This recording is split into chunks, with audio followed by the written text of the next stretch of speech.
Hello, I'm Alison, one of the English team. Welcome to English Literature. We will be studying the comedy genre, looking at Jane Austen's Emma, Oscar Wilde's The Importance of Being Earnest, Shakespeare's Taming of the Shrew, and a collection of poems. These are just a joy to teach. They're wonderful, although they're not all light and fluffy. There's a kind of darker side underneath, which is interesting. Today we're going to be looking at UA Fanthorpe's Not My Best Side. Can anybody tell me what you think is going on in this painting? It's a poem based on this painting. Tell me who you can see or what you can see in that painting. Emma, start us off. There's obviously kind of some heroic deed going on with the dragon and the knight. Lovely. Yeah. Okay, anybody else? Eliza? It's like the I don't know, the damsel or the princess, she's held by chains by the dragon. Ooh. Like she's been captured. Oh, right, okay. So we've got a dragon, we've got a princess, and we have got a man on a horse. What is this the legend of? Go on, Alice. St. George. St. George. So we've got St. George and the dragon with a princess who needs to be rescued. Okay. Can you just tell me what are our expectations of a knight? What do we expect a knight to be like? Very brave, heroic. Brave, heroic, lovely. Anything else? What is he often portrayed as? Quite dashing. Dashing. The The dashing, hero. handsome knight. And what is his role? What is he expected to do as a Save knight? the day. Save the day, save the damsel from this ferocious looking dragon. That's the story we've all been brought up with. So, this is the painting, a Renaissance painting, and UA Fanthorpe looked at it and thought she would do something a little different with this poem. So, I will just move it on, and could I have a volunteer to play, and we have the dragon first. Oh no, is that the dragon? Yeah. Yes. Can we have the dragon? Emma, thank you for volunteering. Okay. Not my best side, I'm afraid. The artist didn't give me a chance to pose properly, and as you can see, poor chap, he had this obsession with triangles, so he left off 2 of my feet. I didn't comment at the time, what after all are 2 feet to a monster, but afterwards I was sorry for the bad publicity. Why, I said to myself, should my conqueror be so ostentatiously beardless and ride a horse with a deformed neck and square hooves?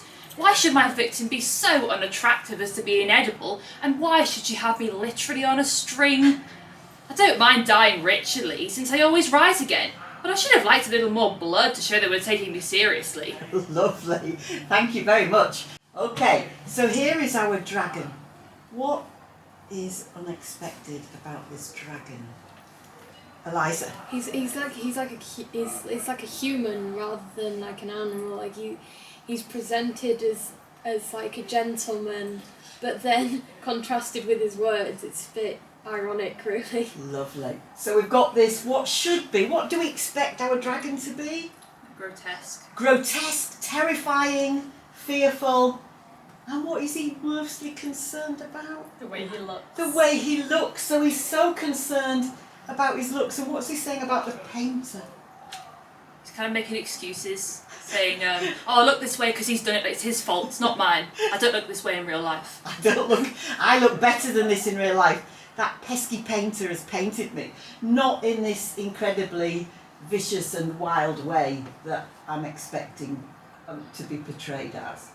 Anything else? What's he saying about the knight? What's he accusing the knight of being? Not as strong and powerful as you'd expect a knight to be. Yeah, not as strong. And give me a quotation to support your point. That part about taking him seriously. Should have liked a little more blood. Right, I wanted more blood. Anything else, Lily? She says ostentatiously beardless. Shows that like he's young. Right, so he's too young. He's not traditionally manly enough. There's this young knight that's come along, and why is that difficult for the poor dragon? He wants a challenge. He wants a challenge. He's going to look as if he's been so easily defeated, isn't he, by this young man. Okay, lovely. What's the bit about what does he say about the princess? What do we expect our princess to be like?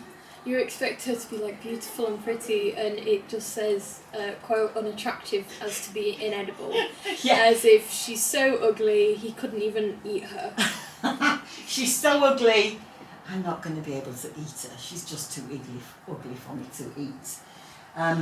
What else is insulting to this poor dragon? What's the other insult?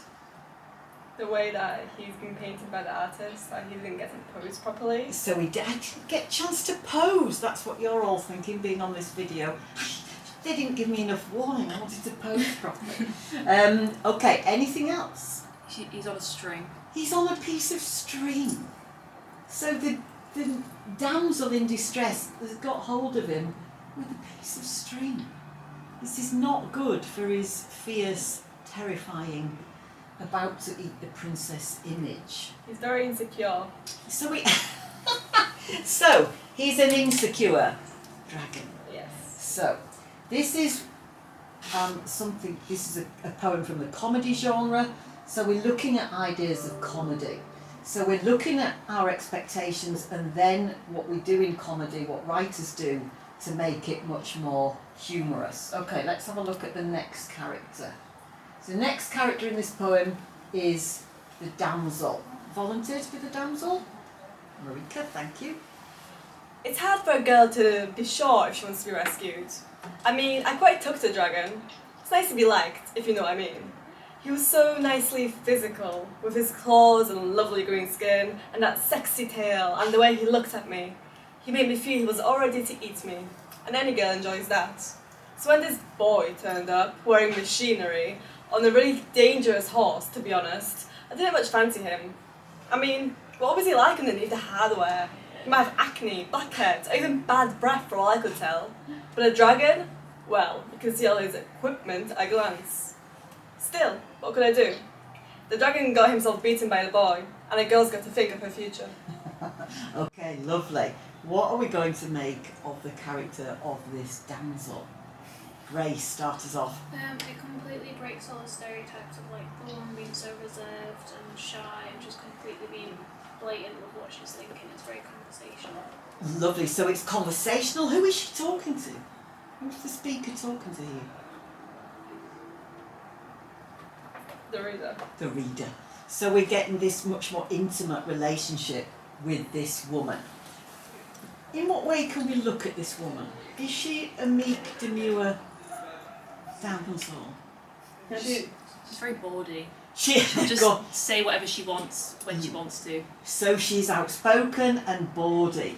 So, could you give me some examples? Well, you could see all his equipment at a glance.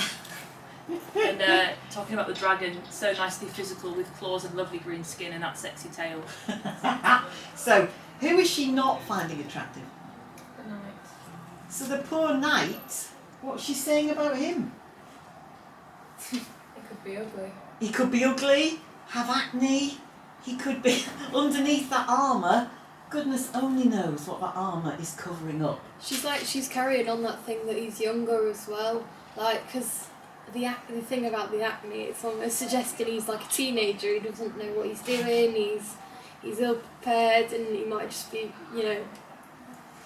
not what she wants really. Lovely. So she's not going to be swept off her feet. What kind of character is she? A likeable character? She's like resisting the patriarchy. She's Lovely. Take that point further. What, Marie? Well, first of all, she subverts all the expectations of a woman not having agency, and she tries to take control of the future, while usually a damsel is just waiting to be rescued. Yes. She's trying to take an active role, and you can see like a girl's got to think of her future. She's trying to be more free than those times that the story is based in allowed. Right. So the time, that kind of period where this myth and legend has come from, women were expected to be much more passive. There will be plenty of women who weren't in the least bit passive, but that's what the ideal of womanhood would have been. So she goes against all those expectations we have of a damsel in distress. She doesn't sound in distress at all, Emma. I kind of find it funny how we say that she subverts, but her primary goal is still like sex. Like if you think about the dragon, that like normally his primary goal would be to kind of either eat the damsel or whatever destruction he wants to do, but the girl, even though her character subverted, it's still her primary goal is sex, just like any other myth that you'd see. But is it sex in a slightly different way? It's starting to get on dodgy Well, ground here, but you're right. You are right. Okay. Anything? What are we going to say? Grace. Just like structurally, I know I've not finished it yet, but she speaks before the man does, which would be unusual, which goes back to what Marika was saying about breaking the stereotypes. And then the dragon speaks for anyone, and he doesn't actually have a voice because he's like a mythical creature. Lovely. So the structure of the poem is the dragon speaks first, then the woman, and then finally the one who would normally have the most power in this triangle. The knight. He gets to speak last. Okay, let's have a look at who would like to be Alice. Thank you. I have diplomas in dragon, management and virgin reclamation. My horse is the latest model with automatic transmission and built-in obsolescence. My spear is custom built and my prototype armour still on the secret list. You can't do better than me at the moment. I'm qualified and equipped to the eyebrow. So why be difficult? Don't you want to be killed and or rescued in the most contemporary way? Don't you want to carry out the roles that sociology and myth have designed for you? Don't you realise that by being choosy, you are endangering job prospects? In the spear and horse building industries, what, in any case, does it matter what you want? You're in my way. Lovely. Okay, what are we going to make of our lovely dashing knights then? Very self-centered. Right, self-centered. Give me some examples. When he says, don't you want to be killed and or rescued in the most contemporary way, it's like all the outcomes are for his benefit only, and anything else, he thinks that if they're for my benefit, then they're obviously benefiting everyone else too. Yes, of course. Absolutely. Lovely. What does anybody else want to add there, Marika? He kind of represents the oppressive parts of society. Go on. Like, he represents how people are scared of going outside the social norms because of consequences such as endangering job prospects. So he kind of represents the things that keep society the way it is. Right. Lovely. Jay, anything you want to add? Anything about this knight? He isn't very brave. He isn't going for the glory. He's going the easy way through. Right. Take that point further. Just explain that a bit more. Well, he's saying he's got all this armour and weapons and horses that are making it easier for him because they're the new, they're the most helpful. And he's asking if why are they struggling. Yes. So that idea that he's got all the equipment, because he's so young and inexperienced, he needs all this equipment to help him. And then why is he so angry with the girl? Lily, anything? Why is he so angry with the girl? Because she kind of resists him, and like it's kind of going on the kind of stereotype that if a guy has like everything that he thinks a girl could want, then why wouldn't she want him? I tick every box for you. Yeah. What's wrong with you, woman? But who does she prefer? Dragon. The dragon. So Fanthorpe is subverting our expectations, isn't she? What about the last line? Eliza, take us out with the last line. What's going on there? What, in any case, does it matter what you want? You're in my way. It's very demanding. It's very as though he couldn't care less as long as it's for him. He's only killing this dragon and taking back her princess, not for her own good like you would think, not to marry her because she's beautiful, because he thinks that it's for himself, it's to make him look better, and yeah, it's just, it's really a disregard for anyone or anything else. Yeah, a disregard for this woman. Oh, you're in my way. You're not playing the game the way I want you to play it. You're not reading the script right. You're supposed to be grateful to me and swoon at my feet. And instead you fancy the dragon. This is not the way it's meant to be. So, comedy. Why is this a poem that fits the comedy genre? It breaks stereotypes. Lovely. Breaks the stereotypes. What else does it do?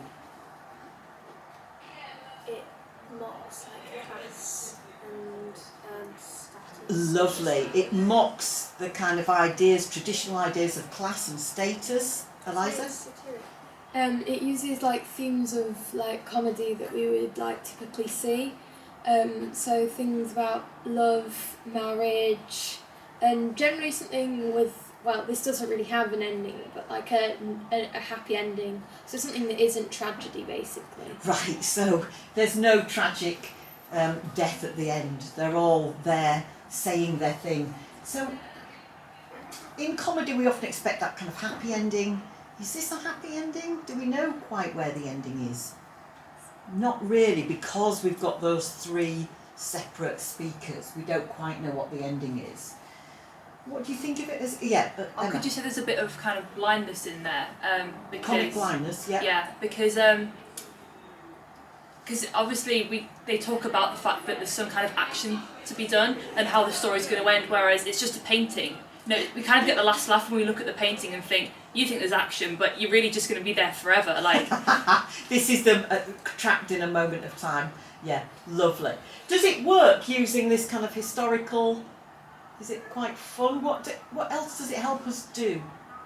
Helps us challenge our own perceptions of the way the world should be. Excellent. So a lot of comic poems, by subverting our expectations, by making us really question and think about the stereotypes that we're used to, allows us then to challenge the society. Thank you very much, everybody.